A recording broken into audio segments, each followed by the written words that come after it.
European ইউনিয়নের ২০ দেশের ২০ জন রাষ্ট্রদূত দিল্লিতে থাকেন, ৭ দেশের ৭ রাষ্ট্রদূত ঢাকায় আছেন।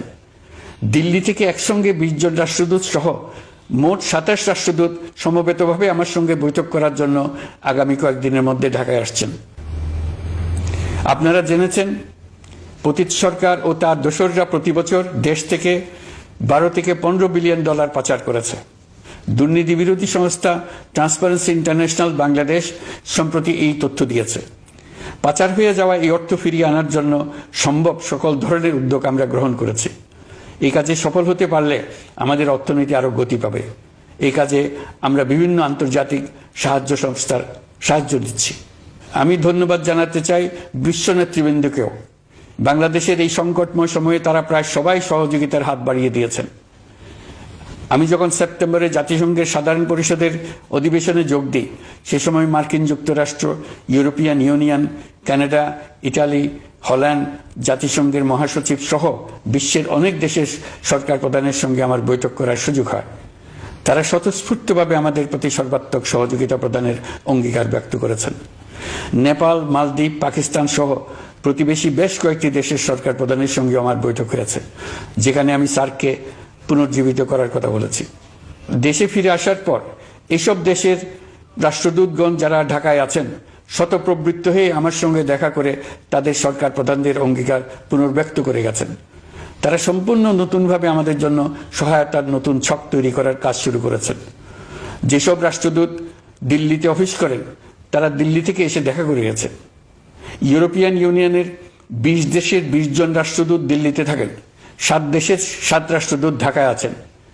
দিল্লি থেকে একসঙ্গে ২০ জন রাষ্ট্রদূত সহ মোট ২৭ রাষ্ট্রদূত সমবেতভাবে আমার সঙ্গে বৈঠক করার জন্য আগামী কয়েকদিনের মধ্যে ঢাকায় আসছেন।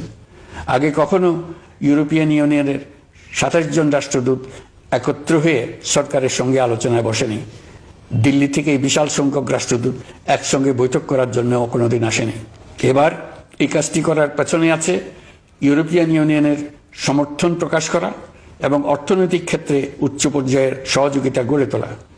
ইতিমধ্যে আমার সঙ্গে দেখা করেছেন সৌদি আরব, সংযুক্ত আরব আমিরাত, ব্রাজিল, তুরস্ক, রাশিয়া, ফিনল্যান্ড, সিঙ্গাপুর, লিবিয়া সহ অনেক দেশের রাষ্ট্রদূত।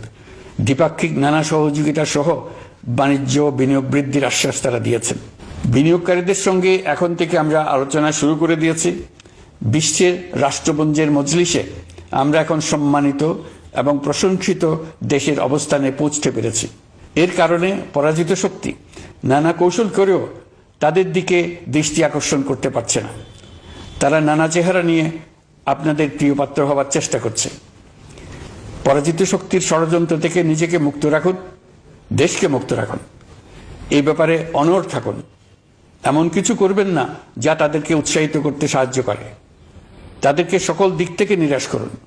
সেটা নিশ্চিত করতে পারলে আমাদের আর কোনো বিষয়ে সংশয় করার প্রয়োজন নেই।